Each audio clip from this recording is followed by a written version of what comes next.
Hi friends, இன்றைக்கி நான் வந்து எடுக்க போகிறது பார்த்தீங்கன்னா டிஎன்பிசி கரண்ட் அஃபேர்ஸ்.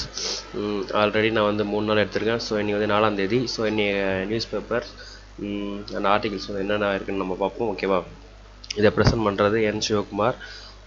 ஓகே, இப்போ நம்ம வந்து லெசனுக்கு போவோம். அப்புறம் தினம் ஒரு திருக்குறள். இன்றைக்கி என்ன திருக்குறள்னு பார்ப்போம். குறள் எண் வந்து 4.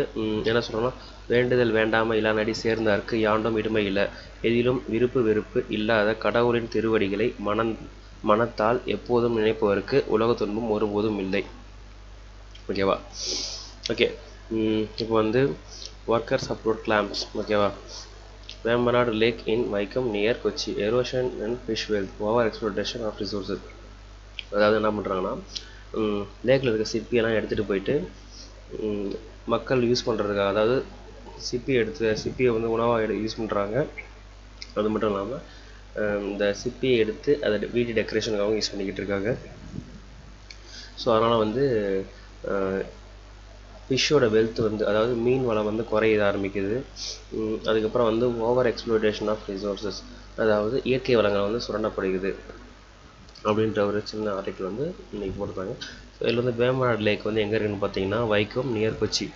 அதாவது இங்கே நீங்கள் நான் போட்டிருக்க மேப்பில் பார்த்தா உங்களுக்கே தெரியும், இந்த கேரளாவில் வேம்பநாடு லேக்குன்னு சொல்லிட்டு இங்கே ஒரு லேக் இருக்குது பார்த்தீங்களா. ஸோ இதான் வேம்பநாடு லேக்கு. இது வந்து நீங்கள் கன்ஃபியூஸ் ஆகிடாதீங்க. வேம்பநாடுனோடனே அது வந்து ஆந்திராவில் தான் இருக்குன்னு சொல்லிட்டு, ஸோ இது கேரளாவில் தான் இருக்குது. இதெல்லாம் வந்து ஜிஎஸ் கொஷினில் வந்து கண்டிப்பாக கேட்பாங்க. ஸோ வந்து டோன்ட் ஃபர்கெட். ரோஸ் வேலி சிட் ஃபண்ட் ஸ்கேம், அதாவது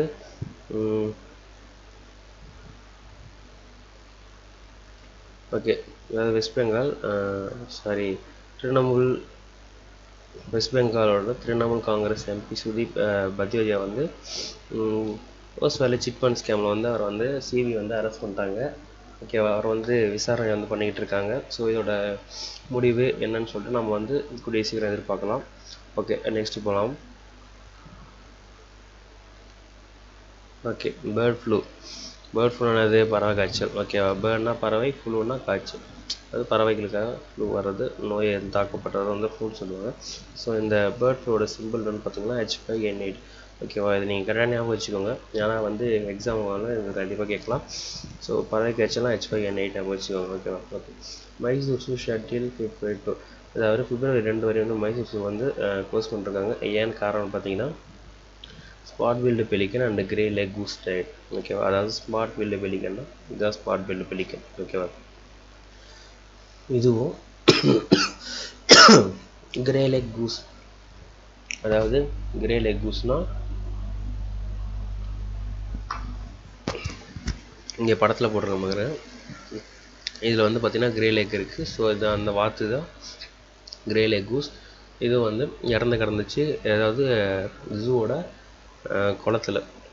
ஸோ இந்த வாட்டரை டெஸ்ட் பண்ணும்போது அதில் வந்து பேர்ட் ஃப்ளூ இருக்கிறது வந்து அவங்க கன்ஃபார்ம் பண்ணாங்க. அதுக்கப்புறம் இது பக்கத்தில் இருக்க கரஞ்சி லேக் நேச்சுரல் பார்க், அதாவது இது வந்து க்ளோஸ் பண்ணல. காரணம்னு பார்த்தீங்கன்னா இதில் வந்து அதிகமாக டூரிஸ்ட் வந்து இந்த டைம் வந்து விசிட் பண்ணுறாங்க. ஸோ அதனால் இது வந்து க்ளோஸ் பண்ணலாம். ஸோ ஜூ பேராக ஞாபகம் வச்சுக்கோங்க, ஏன்னா ஒருவேளை திடீர்னு வந்து சடனாக வந்து கேட்கலாம் வந்து ஜிஎஸ் கொஷின்னா கரண்ட் அஃபேர்ஸில். ஸோ இந்த மாதிரி இமேஜ் மூலமாக வந்து ஒரு எக்ஸ்பிளான் பண்ணுறது மூலமாக நீங்கள் ஈஸியாக மெமரைஸ் பண்ணிப்பீங்க. ஓகேவா?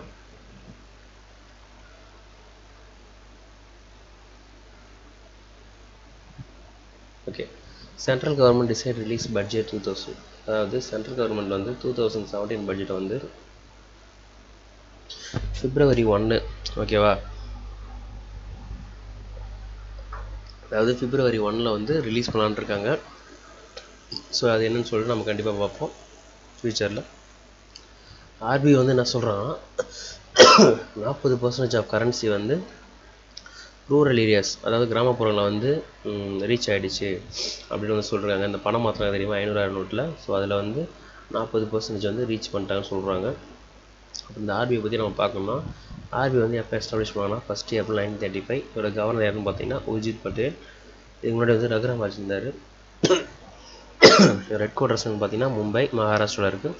இவங்களோட ப்ரியாம்பிள், அதாவது இவங்களுடைய ப்ரியாம்பிள்னு பார்த்தீங்கன்னா to regulate the issues of bank notes and the keeping of reserves with a view of securing monetary stability in India and generally to operate the currency and credit system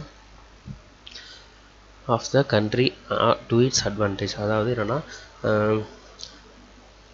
other bank இருக்க எல்லா பேங்க்கோடைய பணத்தை வந்து கட்டுப்பாட்டில் வச்சுக்கிறதுக்கும் பணத்தோட தன்மையை ஸ்திரப்படுத்துறதுக்காகவும் currency அப்புறம் கடன் திட்டத்தில் வந்து